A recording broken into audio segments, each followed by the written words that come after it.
what happens is if you make friends, they will sort of mafia style introduce you to their research guys. So like when I wanted to talk to some Navy SEALs about some more special ops stuff, my good friend had to take me out to dinner with the Navy SEALs first to see if they liked me, probably to see if I was too gay. And then it was okay to email them. And then the information was exchanged. So it's very like, it's weird how that's done. But I have not met a successful crime writer today who's not using some real world context in that way. And what I've discovered is that once you get them talking about what they do, they won't shut up. I mean, I thought, oh, they'll never talk to me, or I'll be intruding. Or, I mean, you get them going, yeah, absolutely. The question that has been dogging me my entire tour. Did everyone hear it? Any plans to set a novel in post-Katrina New Orleans? As a New Orleanian? You know, that would be real tough. I mean, it would be tough for me because I wasn't there. You know, it's this huge event that happened to a city I knew very well that I kind of sat out on the side. I watched it on TV. No, I mean, like now, is there... If I were to go back now, it's the same issue. Because it's to really capture the spirit of the city, I feel like you have to have some kind of, not necessarily firsthand knowledge, but a greater connection to the events that immediately followed it than I had. I mean, I was at a crime writing convention in Chicago trying to like not cry. And you know, going to events during the day and then going back and watching it on CNN and thinking like, this is a movie that I'm watching unfold in my hometown. And that was the extent of my experience. It took me 2 years to go back to New Orleans. And now, in my defense, my family had left before the storm hit. So I didn't have the sort of annual reasons to keep visiting. But even 2 years after it, I was like, man. I mean, I drove through Lakeview in a rental car and saw my friends' homes. There were shells of their homes. I didn't have the space in my head for it, you know.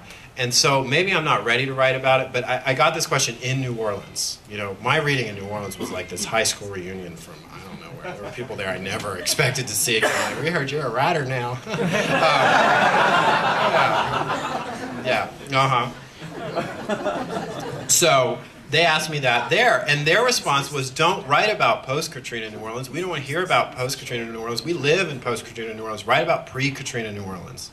That's the one that we love. But the scary part of that for me was they're speaking as if there's a really huge difference. I mean, they're talking as if the New Orleans that I knew is gone. You know, and so that's a lot more complicated than I think I'm able to tackle with a novel right now. And I don't want to condescend to people who went through it, you know, I really don't. And I think there have been some writers who have tried and they've gotten stuff wrong, you know, and I don't want to make that mistake. You're just like boring, you're not happy with my answer, are you? No, not really. All right, we'll talk later. You're a big character person, so he wants to know if I would ever revisit a character I've written about previously. I put my characters through so much. The idea of bringing them back. I mean, when I told my first editor I wanted to do a sequel to Density of Souls, he said, I think you should leave them alone. I mean, really, most of them were dead. It was like, I don't think so. You know, torment a new group of tortured young people.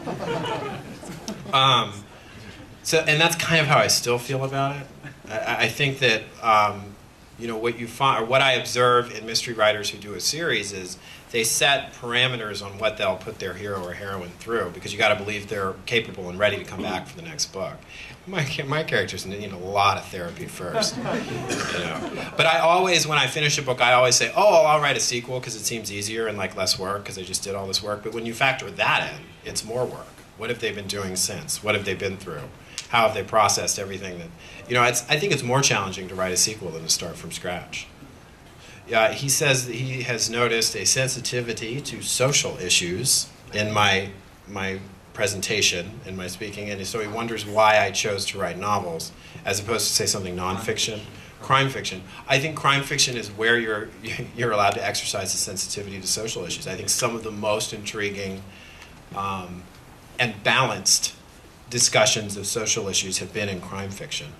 And I don't, you know, I think it gets credit for that, but I mean, like, the crime novels that influenced me the most were Ross MacDonald's novels about Lou Archer, which, you know, you can break down most contemporary mystery writers into three camps. There are the Raymond Chandler people, there are the Dashiell Hammett people, and there are the Ross Macdonald people. And Ross Macdonald gets a lot less press and a lot less attention now than he should. And Raymond Chandler and Dashiell Hammett were cooler. So, you know, we're real defensive, if you can't tell. But the thing that intrigued me about his career is that he made a choice.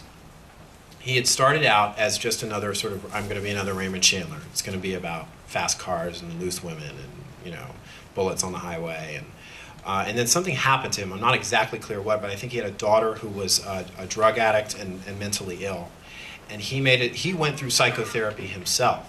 And he made a decision that I can make this genre include stories of family trauma, which often tip their hat to sort of Greek tragedies. And he made this decision. He was almost Jonathan Kellerman before Jonathan Kellerman was. He included psychology and a depth of psychology that hadn't been introduced into the novel before. And I think he's influenced far more people, even though he doesn't get enough credit for it. He said you can do things in this genre that are not just about making dark, noirish statements about what life is like in Southern California, the bleakness of the post-war world, which is what most people took it to be like. And I think it's a huge genre in part because it continues to do that. Have any Marines read Blind Fall? Yes, absolutely. It has the endorsement of many gay Marines. Straight Marines, we're still waiting to hear from. Straight Marines, I haven't, you know, let's say they've been busy with death threats. Although, wait a minute, that's an irresponsible thing to say. When my YouTube video went up, which was me talking about the book in front of the windmills, the comments on YouTube were sort of along the lines of I was disgracing the Marine Corps and should be shot between the eyes. And I don't know who posted them, but the argument behind them was that I didn't know what I was talking about and therefore I should die.